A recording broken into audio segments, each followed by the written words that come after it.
Hi எல்லோரும் எப்படி இருக்கீங்க? நல்லா இருக்கீங்கன்னு நம்புகிறேன். Good evening. எழுந்ததும் ஃப்ரெஷ்அப் ஆகிட்டு டிவோஷனல் முடிச்சுட்டு அதுக்கப்புறம் நெக்ஸ்ட் என்னோடய டே ரொட்டீனை ஸ்டார்ட் பண்ணிவிடுவேன். எவ்வளோ ஒர்க் இருந்தாலும் எனக்காக ஒரு 10 மினிட்ஸ் டைம் எடுத்து என்ன நானே ரெடி பண்ணிப்பேன். அந்த டே ஃபுல்லாக எனக்கு அப்போ தான் ஹாப்பியாக இருக்க மாதிரி ஒரு ஃபீலு. இல்லை அப்படின்னா கொஞ்சம் டயர்டாக இருக்கிற மாதிரியே நான் யோசிச்சுப்பேன். முடியை நல்லா சிக்க எடுத்து வாரி அழகாக பன் பண்ணிவிடுவேன். அதுலேருந்து என்னோடய ஒர்க்கு ஸ்டார்ட் ஆகிடும். ஆதிரன் தூங்கிட்டு தான் இருக்கான். நான் அவன் எழுந்துக்கிறதுக்குள்ளே போய் சாப்பிட்டுட்டு அதுக்கப்புறம் என்னோடய டே ஒர்க்கை பார்க்க ஆரம்பிச்சிடுவேன். சின்ன சின்ன ஒர்க் இருக்கும். நேற்று நைட் காய போட்டிருந்த துணி இது எல்லாத்தையும் மடித்து எடுத்து வச்சுடுவேன். சில துணிங்க காயாமல் ஈரமாக தான் இருக்கும். அது எல்லாத்தையும் அப்படியே காய போட்டுட்டு கீழே போயிட்டு சாப்பிட்ருவேன்.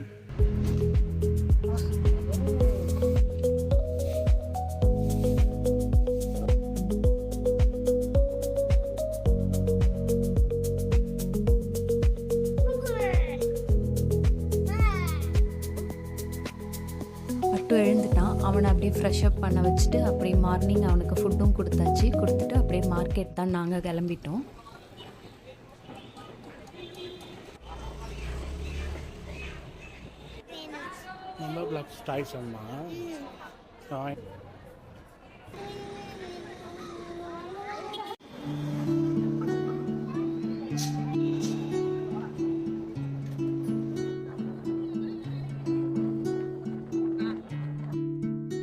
மார்க்கெட்டில் எல்லாத்தையும் வாங்கி முடிச்சுட்டு அப்படியே வர வழியில் மேக்ஸுக்கும் சிக்கன் வாங்கிட்டு வந்தாச்சு.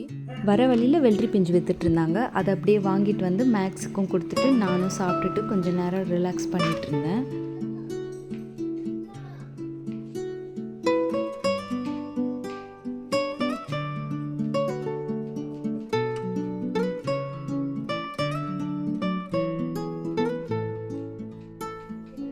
மோஸ்ட்லி எல்லா நாளுமே வீட்டில் என்னோடய அத்தை தான் சமைப்பாங்க. ஏன்னா அவங்க சமைக்கும் போது கொஞ்சம் நல்லாயிருக்கும் சாப்பிட்றதுக்கு. நான் அட்டுவுக்கு மட்டும் சமைச்சிடுவேன். ஏன்னா அட்டு நான் சமைச்சா தான் சாப்பிடுவேன்னுவான். சில நேரம் அதையே டிமிக்கி கொடுத்துட்டு ஓடிடுவான். அப்படியே நானும் அம்மாவும் பேசிக்கிட்டே சின்ன சின்ன சமையலுக்கு தேவையான எல்லா ஹெல்ப்பையும் செஞ்சு கொடுத்துடுவேன். அப்போ அவங்களுக்கு கொஞ்சம் ஈஸியாக இருக்கும். அந்த ஒரே காரணத்துக்காக தான் அவங்க எனக்கு குக்கிங்லாம் சொல்லி கொடுப்பாங்க. இப்படி செய்யணும் அப்படின்ட்டு. ஆனாலுமே அம்மா சொல்லி கொடுக்கும்போது ஈஸியாக இருக்க மாதிரி தான் இருக்கும். ஆனால் யோசித்து பார்த்தா ஒன்றும் ஞாபகத்தில் இருக்காது. நெக்ஸ்ட் டைம் மறுபடியும் கேட்டு மறுபடியும் சமைக்கிற மாதிரி தான் இருக்கும். அவங்க ஆனால் ஒன்றுத்தையும் பொறுமையாக சொல்லி கொடுப்பாங்க. எத்தனை தடவை கேட்டாலும் எனக்கு வந்து கல்யாணம் ஆகி ஒரு 5 இயர்ஸ் ஆகுது. ஆனால் நான் எத்தனை தடவை குக்கிங்னு போய் நின்று எப்படி பண்ணணும் அப்படின்னு சொல்லி கேட்டாலுமே ஒரு தடவையும் அவங்க பொறுமையாக சொல்லுவாங்க.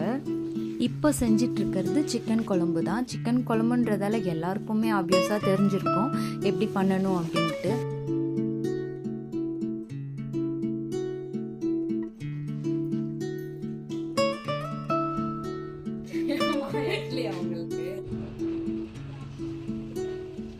பக்கத்தில் ஆதிரனுக்கு அப்படியே நான் ரெடி பண்ண ஆரம்பிச்சிட்டேன். 2 ஸ்பூன் எண்ணெய் ஊற்றி பட்டை அப்புறம் கிராம்பு இலை எல்லாத்தையும் போட்டு அப்படியே ஆனியன் போட்டு நல்லா ஃப்ரை பண்ணி எடுத்துடுவேன். ஃப்ரை பண்ணிவிட்டு ஜிஞ்சர் பேஸ்ட்டு போட்டு கொஞ்சமாக அப்படியே ரெடி பண்ணிப்பேன். அதையும் ஜிஞ்சர் பேஸ்ட் அண்ட் தக்காளியோட ஸ்மெல் போனதுக்கப்புறம் தான் அதில் மஞ்சள் போடுவேன். மஞ்சள் போட்டு உப்பு கொஞ்சமாக போட்டு சிக்கன் ஆட் பண்ணி அதை அப்படியே நல்லா வதக்கிடுவேன். வதக்கி அது நல்லா மிக்ஸ் ஆனதுக்கப்புறம் தண்ணி எவ்வளோ தேவைப்படுதோ அந்த அளவுக்கு தண்ணி மிக்ஸ் பண்ணிவிட்டு அதில் புதினா லாஸ்ட்டாக போட்டு க்ளோஸ் பண்ணிவிடுவேன். க்ளோஸ் பண்ணி ஒரு 6-7 விசில் வர வரைக்கும் வச்சுருப்பேன். அதுக்கப்புறம் அதையும் ஆஃப் பண்ணிவிடுவேன். நீங்கள் நெய் வேணும்னா சேர்த்துக்கலாம், அப்படி இல்லைன்னா விட்டுடுங்க. நான் எப்போவுமே அவனுக்கு எந்த ஃபுட்டு செஞ்சாலும் நெய் கொஞ்சம் ஆட் பண்ணிவிடுவேன் அதில். அப்போது கொஞ்சம் கூட டேஸ்ட்டு நல்லா இருக்கிற மாதிரி இருக்கும். பக்கத்தில் சிக்கன் இருக்குது, அதையும் ரெடி ஆகிடுச்சான்னு பார்த்துட்டு இந்த அடுப்பில் இருக்கிறத அந்த அடுப்புக்கு மாற்றிட்டு இங்கே முட்டை பையை தான் ரெடி பண்ண ஆரம்பிச்சிட்டாங்க.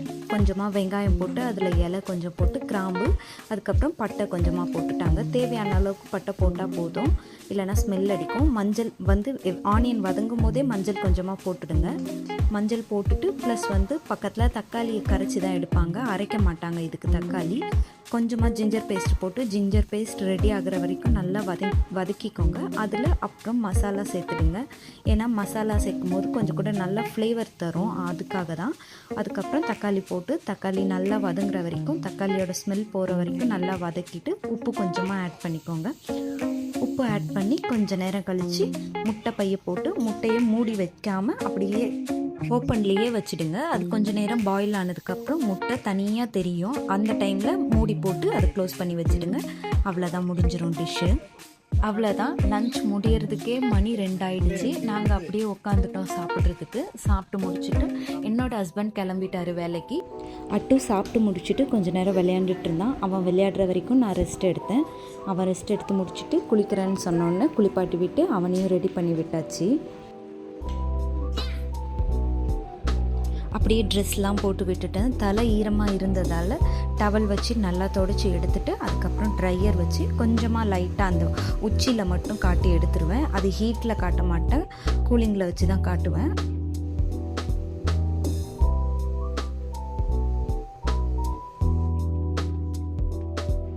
நானும் அப்படியே ஈவினிங் ஃப்ரெஷ்அப் ஆகிட்டு என்னோட நெக்ஸ்ட் ஒர்க்கை ஸ்டார்ட் பண்ண ஆரம்பிச்சிட்டேன். இந்த மாதிரி day to day life vlog உங்களுக்கு ரொம்ப பிடிக்கும் அப்படின்னா மறக்காமல் நம்ம பேஜை சப்ஸ்கிரைப் பண்ணிக்கோங்க. நான் என்னோடய பேஜில் மோஸ்ட்லி இந்த மாதிரி வீடியோஸ் தான் அப்லோட் பண்ணுவேன். நீங்கள் பண்ணுற ஒரு லைக் அண்ட் சப்ஸ்கிரைப் தான் என்னை மோட்டிவேட் பண்ணும். உங்களுக்கு இந்த vlogல ஏதாவது பிடிச்சிருக்கு அப்படின்னா மறக்காமல் கமெண்ட் பண்ணுங்கள். நெக்ஸ்ட் ஒரு வீடியோவில் சந்திக்கிற வரைக்கும் tata, bye bye. Like it and subscribe to vlogs.